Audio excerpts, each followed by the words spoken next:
नमस्कार, बिहार मिथिला न्यूज में आपका स्वागत है। मैं हूं मनोज। और जो बिहार की गर्म राजनीति है और इससे निश्चित तौर पर एक हिंदू समाज को निश्चित तौर पर आहत पहुंची है।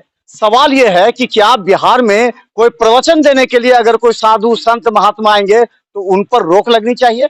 क्या उनको प्रवचन देने से मना करनी चाहिए या फिर एयरपोर्ट पर रोककर गिरफ्तारी की बात हो?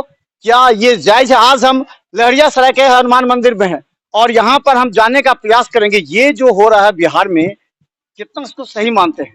नहीं, ये तो सही है ही नहीं। देखिए, आप तो बता ही दिए हैं कि हनुमान पुलिस लाइन जो है ये मिथिला का सबसे प्रसिद्ध मंदिर है।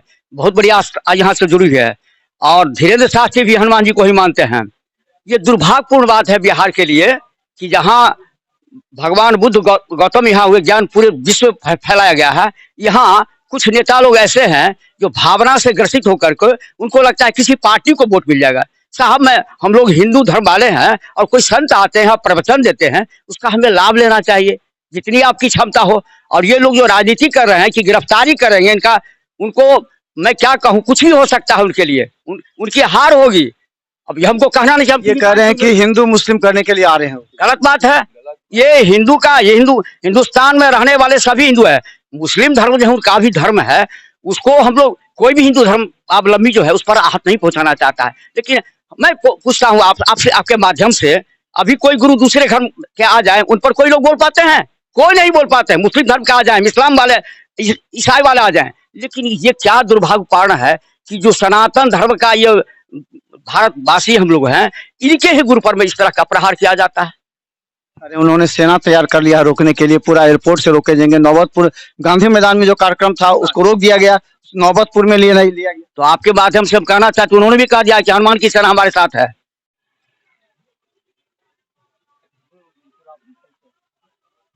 मेरा नाम आचार्य मुनि राष्ट्रीय गीता प्रचार समिति का अध्यक्ष हूँ।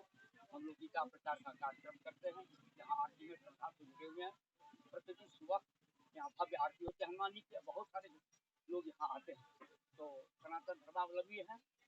और ये सुन करके बहुत दुख हुआ है कि गिरफ्तारी की बात और विरोध जो बात बोल रहे हैं, यह पूरे बिहार के लिए दुर्भाग्यपूर्ण बात है। हम मिथिलावासी जो हैं बिल्कुल चाहते हैं कि आवें और उनके कथा का, प्रवचन का लाभ लोग लें जीवन में। इसमें किसी तरह की राजनीति नहीं होनी चाहिए, विरोध नहीं होना चाहिए। दूसरे धर्म के लोग आते हैं उनको कोई विरोध नहीं होता है। और हमारे धर्म का भी जो हनुमान कृपा है, किसी को देख कर उसकी सारी डाटा बता देते हैं, उसके समस्या का समाधान करते हैं, उनका विरोध होना बहुत ही दुर्भाग्यपूर्ण, हम लोग हार्दिक बात है। और आपके माध्यम से चाहते हैं कि ये पूरे मिथिलांचल में बात जाए, उनका हम लोग स्वागत करें। तो चलिए, हम एक दिखा रहे हैं कि हमारे रिपोर्टर पटना के नौबतपुर में है और वहां से उन्होंने दिखाया है कि किस तरह तैयारी जोरों पर है। लेकिन वहां नौबतपुर में तैयारी जोरों पर है, लेकिन बिहार के अंदर की राजनीति गर्म हो गई है। राष्ट्रीय जनता दल और मुख्यमंत्री नीतीश कुमार की चुप्पी। आज 11 बजे दरभंगा के सर्किट हाउस में सारे जमा हो रहे हैं। ललन सिंह राष्ट्रीय अध्यक्ष जदयू के पहुंच रहे हैं और सभी मीडिया उनसे सवाल पूछेंगे कि आखिर नीतीश कुमार की चुप्पी क्या हिंदू वोटरों को प्रभावित करेगा आने वाले चुनाव में 2024 में। लेकिन 13 से 17 के बीच आ रहे हैं यहाँ पर बागेश्वर धाम धीरेन्द्र शास्त्री, और इसे लेकर के एक नया माहौल तैयार किया गया। क्या लगता है कि जो धीरेन्द्र शास्त्री आ रहे हैं, आपने सुना होगा, उनको रोकने का प्रयास किया जा रहा है? वो हिंदू मुस्लिम करने के लिए बिहार आ रहे हैं। नहीं, धर्म के प्रचारक हैं बागेश्वर बाबा, और धर्म के प्रचार के लिए आ रहे हैं। तो हिंदू का धर्म जो प्रचार करेंगे तो गलत बात तो नहीं, ये सही बात है। और उनको जो रोक रहे हैं तेज प्रताप जी की, तेजस्वी यादव की मुख्यमंत्री जी जो रोक रहे हैं, तो वो तो हिंदुओं को रोक रहे हैं, हिंदुओं का अपमान कर रहे हैं। उनको नहीं रोकना चाहिए। आज सनातन धर्म का प्रचारक है, बोलो सनातन धर्म हिंदुस्तान में चल रहा है, क्यों उनको रोकेंगे? रोकना, उन लोग को सत्ता है उनके पास, वो कुछ भी कर सकते हैं। तो अगर उनको रोका जाता है तो क्या प्रभाव पड़ेगा? हिंदू एक होगा, हिंदू एक होकर बागेश्वर बाबा का कथा सुनेगा, क्यों, कैसे रोक देंगे? वो कितना को गोली चलावेंगे, मार देंगे या पीट देंगे, क्या करें? कुछ नहीं चलने वाला है। होगा उनका प्रवचन होगा वहां पर के। वहां सब हम लोग भी जा रहे हैं, वहां पर 13 तारीख को हम लोग भी जा रहे हैं। अच्छा, ये बताइए कि कहा जा रहा है कि जो इन पर मीडिया ट्रायल भी हुआ, कुछ तो इनमें है हनुमान के भक्त कहे जाते हैं, सनातन धर्म के प्रचारक है। क्या लगता है कि सनातन धर्म के प्रचार होने से नुकसान पहुंचेगा आरजेडी को या महागठबंधन को, इसलिए इस तरह रोका जा रहा है?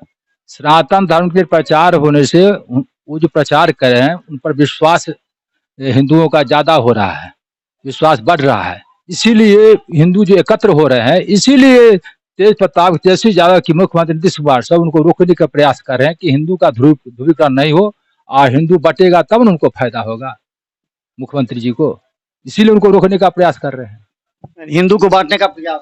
हाँ, बांटने का प्रयास है। रोक दिया, जैसे लाल कृष्ण आडवाणी को लालू यादव ने रोक दिया और 14 साल सत्ता भोग लिया, इसी का दोहराना चाहते हैं।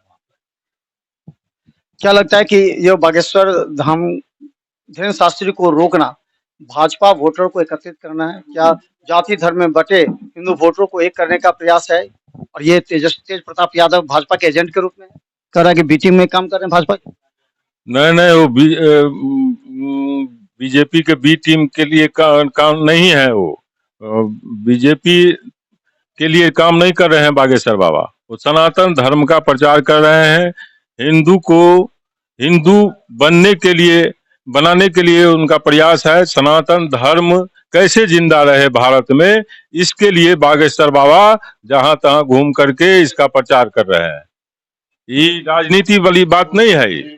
तो ये राजनीति हो गई ना, अब तो राजनीति तो कर रहा है विपक्षी दल, इसको और हवा दे रहे हैं विपक्षी पार्टी। किसको फायदा पहुंचेगा? फायदा इससे हिंदू को पहुंचेगा, किसी राजनीतिक पार्टी को नहीं पहुंचेगा। क्या लगता है कि राजनीतिक दल का भाजपा और महागठबंधन में ये अलग होगा, भाजपा की तरफ ज्यादा हिंदू वोटर आएंगे? तो भाविक है ना, जब ये हिंदू पोलाइज होगा तो फायदा होगा बीजेपी को। ये सब कितना भी हल्ला करे, बागेश्वर बाबा को कोई रोक नहीं सकता है। सनातन धर्म है, आज का धर्म नहीं ना है। ये हिंदू धर्म आज का धर्म तो नहीं है। हिंदू मुस्लिम करने के लिए बिहार आते हैं?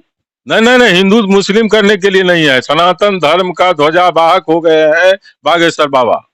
हम लोग उनके साथ हैं, पूरा हिंदू समाज उनके साथ है। क्या लगता है कि अगर उन पर एफआईआर दर्ज होता है तो क्या होगा, क्या स्थिति होगी? आंदोलन हो जाएगा, मर्डर हो जाएगा। कितना पर गोली चलाएंगे नीतीश कुमार और तेजस्वी यादव? हिंदू को रोक नहीं ना सकते हैं। कितना दिन अंधकार में रखेंगे वो लोग, जाति पात में बांट करके हिंदू को। अच्छा, ये ओबीसी को रोका नहीं जा रहा। ओबीसी लगातार किशनगंज पूर्णिया में करते हैं और इनको रोका जा रहा है। क्या लगता है ये तुष्टीकरण क्या करता है? तो हम बता दें, सबसे बड़ा सवाल यह है कि कुछ लोग इस समाज को बांटने का काम कर रहे हैं। अगर तेज प्रताप यादव इस तरह का विरोध नहीं करते तो शायद बागेश्वर धाम का यह कार्यक्रम उतना सफल नहीं होता। लेकिन अब उसे सफल कराने के लिए तेज प्रताप यादव के बयान की जहां हिंदू वोटरों के बीच निंदा हो रही है, वहीं राजद एक होकर कह रहा है कि उनको बिहार नहीं आने देना चाहिए, और बिहार आए तो अपने भाषा पर संयम रखें वरना एफआईआर हो जाएगा। क्योंकि यहीं से आडवाणी का रथ को रोका गया था और यहीं से बागेश्वर धाम को रोक करके एक संदेश पूरे देश में देना चाहते हैं नीतीश कुमार की खामोशी, कि पूरे देश के लोग समझे कि नीतीश कुमार पूरी तरह सेकुलर हैं, सांप्रदायिक हैं। वो अपने यहाँ इस तरह का बढ़ावा नहीं देंगे, इसीलिए वो खामोश हैं, क्योंकि उनको प्रधानमंत्री बनना है। लेकिन इसी बहाने हिंदू वोटर अगर एक हो गए तो नीतीश कुमार और महागठबंधन के लिए बड़ी मुसीबत साबित हो